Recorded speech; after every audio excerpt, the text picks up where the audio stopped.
Hey guys, চলে আসলাম আজ একটা নতুন ভিডিও নিয়ে। তো গাইস, আজকে আমরা মোট তিনটে বিষয়ে আলোচনা করব। প্রথমত হচ্ছে রিঙ্কু সিং ইউপি টি-20 লিগে খুব দুর্দান্ত খেলছে, ব্যাটিং এ এবং বোলিং এ পুরো অলরাউন্ডার একটা পজিশন।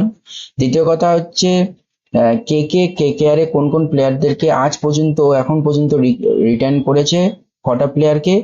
এবং তৃতীয় পয়েন্টটা হলো হচ্ছে সেম সুনীল নারায়ণও কিন্তু টিকেআর এর হয়ে খুব ভালো খেলছে। হ্যাঁ, এবং সিপিএল এ খুব ভালো খেলছে, প্রচন্ড ব্যাটিং এ দুর্দান্ত পারফরমেন্স দেখাচ্ছে। এই তিনটে বিষয় আজকে আলোচনা করব। তো প্রথম আলোচনাটা হচ্ছে রিঙ্কু সিং। হ্যাঁ গাইস, রিঙ্কু সিং মোট 5টা ম্যাচ খেলেছে। 5টা ম্যাচের মধ্যে 3টি ম্যাচে তার ব্যাটিং পুরো ঝড়ের মতন ব্যাট করেছে। প্রথম ম্যাচে হচ্ছে 60, দ্বিতীয় ম্যাচে হচ্ছে 40 এবং তৃতীয় ম্যাচে হচ্ছে 70 রান করেছে।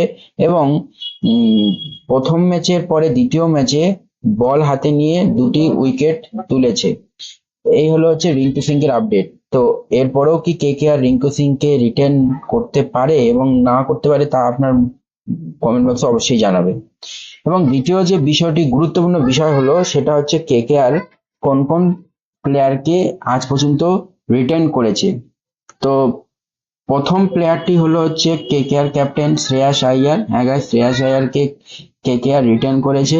এবং দ্বিতীয় প্লেয়ারটি হলো অ্যান্ড্রি রাসেল এবং তৃতীয় প্লেয়ারটি হলো সুনীল নারায়ণ। তারপরে বিষয়টি হলো হচ্ছে গাইস, তারপরে আলোচনা বিষয়টি হলো তৃতীয় নম্বর হচ্ছে সুনীল নারায়ণ। হ্যাঁ গাইস, সুনীল নারায়ণ কিন্তু আইপিএল এর ফর্মটাই বজায় রেখেছে সিপিএল এ, এবং সিপিএল এর দুর্দান্ত পারফরমেন্স করছে সুনীল নারায়ণ।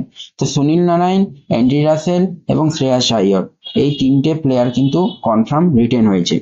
এরপরে যে প্লেয়ারগুলোর কথা আমরা বলবো গাইস, যে কোন কোন আর তিনটে প্লেয়ারকে নিতে পারে। তো দ্বিতীয় কথা হচ্ছে ভেঙ্কটেশ আইয়ার, তৃতীয় হচ্ছে